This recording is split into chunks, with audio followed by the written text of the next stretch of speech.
धर्म क्षेत्र कुरुक्षेत्र से विजय सब्रवाल अपने त्रिशूल प्रोग्राम में आप सबको नमस्ते सत श्री अकाल करता है। मैंने अपने पिछले एपिसोड में आपको बताया था कि हमारे विदेश मंत्री एस जयशंकर ने पार्लियामेंट में बयान देते हुए ये कहा था कि 2012 से अमेरिका के कानून के मुताबिक जो भी वहाँ इलीगल इमिग्रेंट पकड़ा जाएगा उसको हथकड़ी लगाकर ही उसके देश को भेजा जाएगा। ये बात उन्होंने तब कही थी जब वहाँ ये मसला अपोजिशन एमपीज़ ने उठाया कि किस प्रकार 104 भारत प्रवासी अमेरिका ने मिलिट्री के जहाज़ पर अमृतसर जब भेजे तो उनके हाथ में हथकड़ी और पाँव में जंजीरें थी। ये वीडियो यहाँ इंडिया में नहीं लिया गया, ये वीडियो अमेरिकन गवर्नमेंट ने रिलीज़ किया है। तब यहाँ 24 घंटे के बाद लोगों को ये पता लगा कि ऐसा प्रवासियों के साथ हुआ है। अदरवाइज़ यहाँ तो कोई एयरपोर्ट पे किसी न्यूज़ चैनल को या वीडियो वाले को पहुँचने नहीं दिया गया था। तो जो चीज़ मैं बताना चाह रहा हूँ कि जयशंकर जी ने इसके आगे ये भी कहा था कि इस कानून में औरतें और बच्चों को छोड़ा गया है। बस इसके आगे उन्होंने ये बयान नहीं दिया कि जो 104 आए उसमें औरतों के साथ क्या हुआ। लेकिन अब उन 104 प्रवासियों में 18 औरतें और 2 बच्चे थे। अब पंजाब की जो औरतें हैं वो खुल के सामने आ गई। एक जगरांव से है, एक होशियारपुर से है।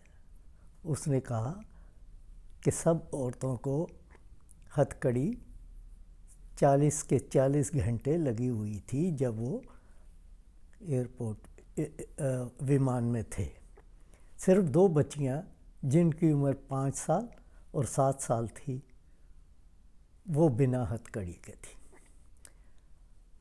साथ में ये बात ज़रूर उन्होंने कही कि विमान में जो भी आर्मी के लोग थे या दूसरी कुछ औरतें भी एम्प्लॉय थीं, उनका रवैया इन सब के साथ बहुत अच्छा रहा।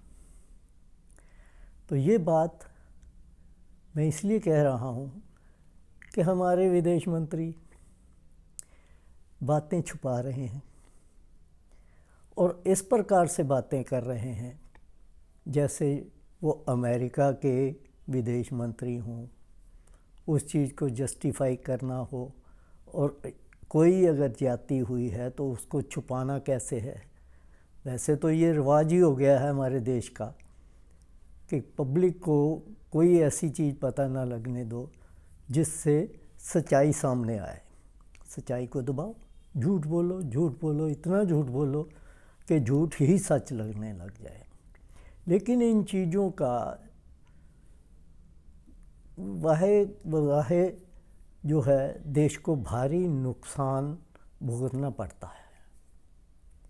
देश की साख टूटती है जिसकी वजह से हमारे जो वासी हैं वो भी जो कहीं जाएंगे या किसी देश में रहेंगे तो वहाँ पर उनको उस प्रकार की इज़्ज़त नहीं मिलेगी जिस प्रकार की उनको इज़्ज़त मिलनी चाहिए।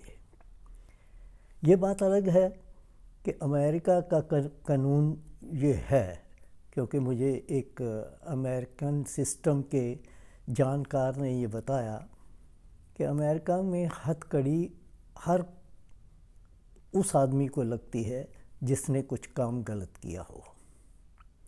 यहाँ तक कि कोई फाइनेंशियल इरेगुलरिटी में भी पकड़ा जाए, दूसरी चोरी या मर्डर वगैरह तो अलग रहे, वो तो है ही, लेकिन अगर कोई फाइनेंसिस में भी पैसे के घपले में या दूसरा, तब भी उसको हथकड़ी लगती है।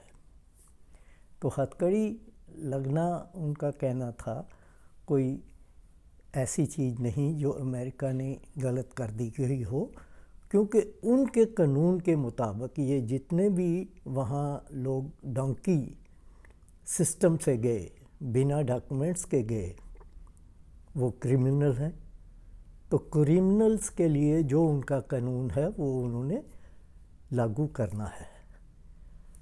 अमेरिका के कानून के बारे में भी वो कहते हैं कि वहाँ का कानून काम करता है और वो कानून जो है इम्प्लीमेंट भी होता है। तो इसलिए ये कोई इतनी बड़ी बात नहीं जितनी कि हम लोग समझ रहे हैं। पहले भी 16 बार पिछले 2013 से 2012 से लेके 2012 या 13 से लेके 2025 तक तकरीबन 15,000 लोग इमिग्रेंट डिपोर्ट होके इंडिया में आ चुके हैं। 16 बार तो उनकी फ़्लाइट जो थी वो दिल्ली में उतारी गई, लेकिन ये 17वीं फ़्लाइट जो थी ये क्योंकि वहाँ इलेक्शन थी तो शायद इसलिए हमारी यूनियन गवर्नमेंट ने या बीजेपी की गवर्नमेंट ने ये समझा कि दिल्ली के इलेक्शन में उनको कहीं नुकसान ना हो, उस फ़्लाइट को अमृतसर भेज दिया।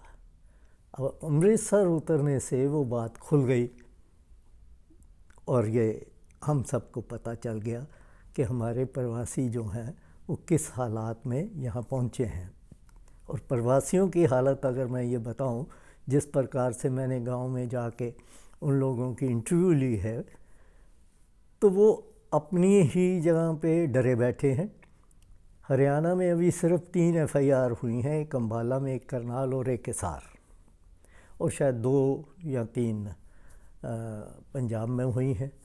बाकी जो इतने लोग 33 के करीब हरियाणा में, 30 पंजाब के, गुजरात के, वो अभी FIR नहीं करवा रहे। जैसा कि हमारे कुरुक्षेत्र के SP वरुण सिंघना ने मुझे बताया कि सबके घर में पुलिस गई है जानने के लिए, लेकिन अभी तक कोई FIR करवाने को तैयार नहीं है।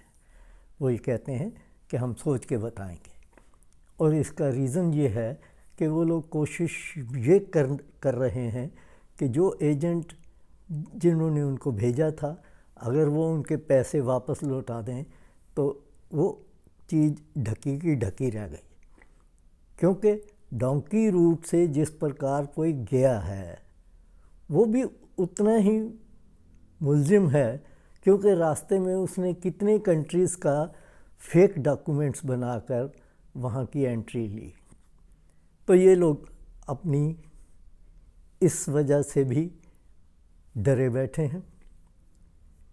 और मीनवाइल जो है एजेंट्स वो अंडरग्राउंड हुए पड़े हैं कि कहीं कोई केस हो गया तो पुलिस उनके ऊपर एक्शन ले और अंदर ना कर दे। तो इस तरह का हालात अभी कन्फ्यूजन मैं ये कहूँ चल रहा है। तो आगे देखते हैं कि अब